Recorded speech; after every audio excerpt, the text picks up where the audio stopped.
Змеи обвили тело бездомной женщины, лежавшей в канаве. Даже врачи боялись к ней подойти, а через мгновение произошло нечто странное. Дорогие зрители, прежде чем мы продолжим, напишите в комментариях, где вы находитесь. Нам правда интересно узнать, из какого вы города. Приятного просмотра.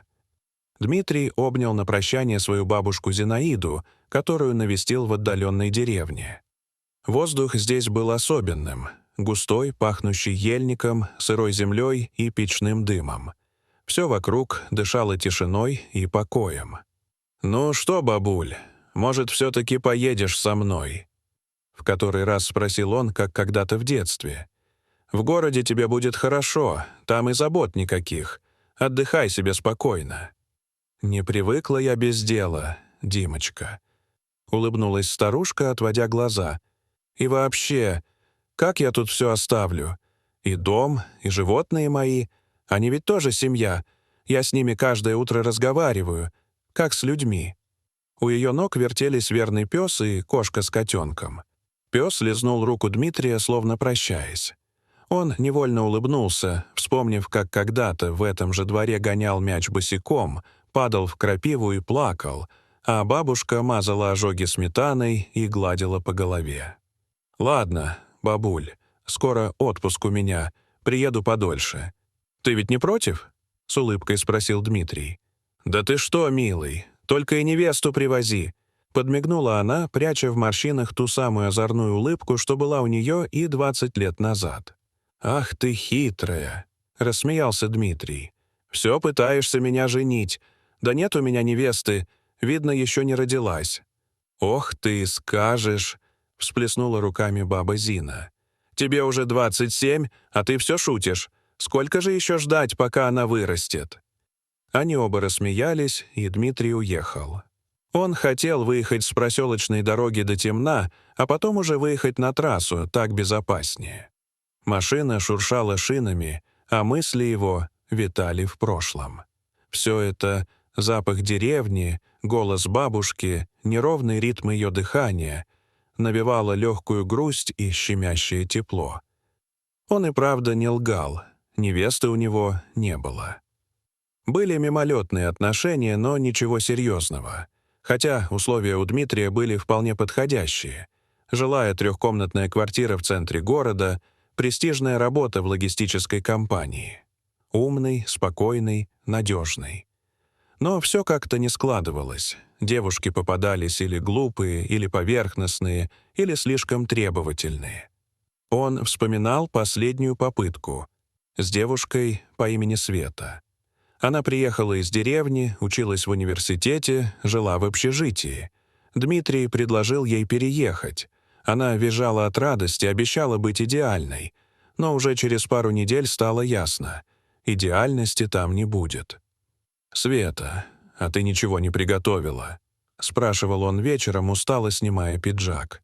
«А ты что, не заказал пиццу? Я думала, ты сам разберешься». «Я работал весь день», — устало говорил он, чувствуя, как копится раздражение. «Ну, ты же утром ел яичницу. Я сварила пельмени, но сама уже их съела. Там чуть-чуть осталось». А на кухне гора немытой посуды, жирные пятна, беспорядок, разбросанная одежда. И никакого желания что-либо менять. «Я тебе не домработница», — плакала Света, когда Дмитрий сказал, что так больше продолжаться не может. «Ты просто ищешь служанку». В итоге она ушла, хлопнув дверью.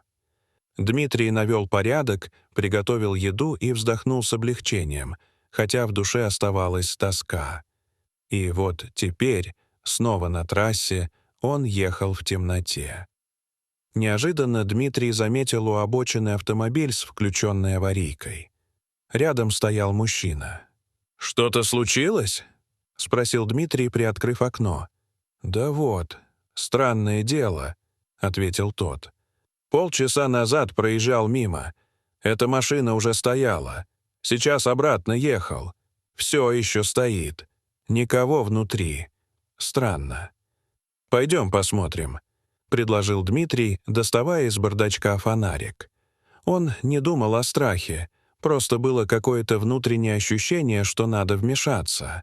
Они заметили примятую траву, будто кто-то спустился с дороги. И тут, сделав несколько шагов, незнакомец закричал: «Там кто-то лежит!» Дмитрий посветил туда и замер. В траве лежала женщина, а по ее телу и одежде ползали десятки змей. Он никогда не видел ничего подобного и чувствовал, как внутри все сжимается. «Боже!» — прошептал он. Мужчина отпрыгнул и убежал к машине. Дмитрий еле сдержался, чтобы не закричать. Под ногами шевелилась трава. Змеи, десятки, ползли в одну точку. Казалось, их привлекал какой-то запах или звук, невидимый человеку. Он бросился обратно на дорогу и дрожащими руками вызвал полицию и спасателей. Через 15 минут приехали службы. Женщина еще дышала. Она была жива. Пульс слабый, дыхание поверхностное, но она держалась за жизнь.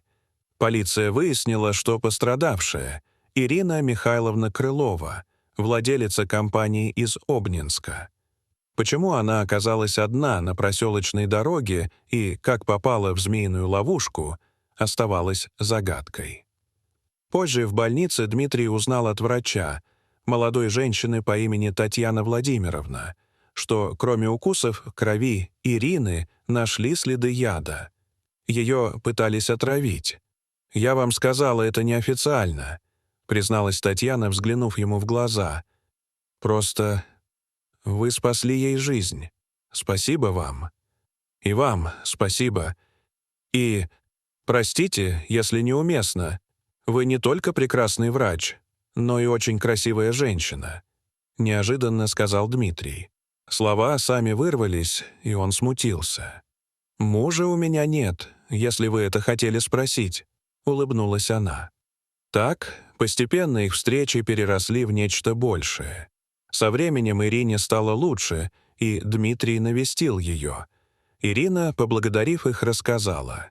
Ее пыталась отравить младшая сестра Алена, завистливая и озлобленная. Из-за передела наследства та подмешала яд в чай, надеясь, что Ирина умрет по пути домой. «Мне стало плохо, я вышла подышать, поскользнулась, очнулась уже в больнице», — рассказывала женщина. Говорила спокойно, но в голосе звучало горькое удивление.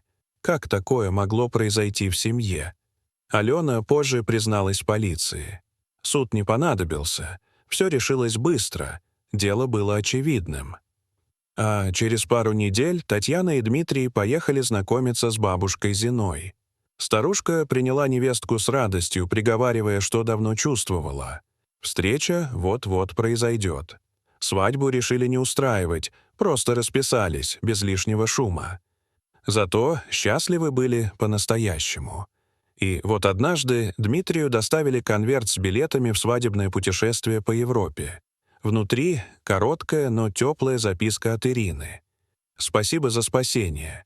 Пусть это путешествие подарит вам радость и счастье. Ваши добрые поступки не забываются. Обнимаю. Ирина». Дорогие зрители, что вы думаете об этой истории? Расскажите, пожалуйста, в комментариях. А если вам понравилось это видео, то ставьте лайк и подписывайтесь на наш канал. До свидания.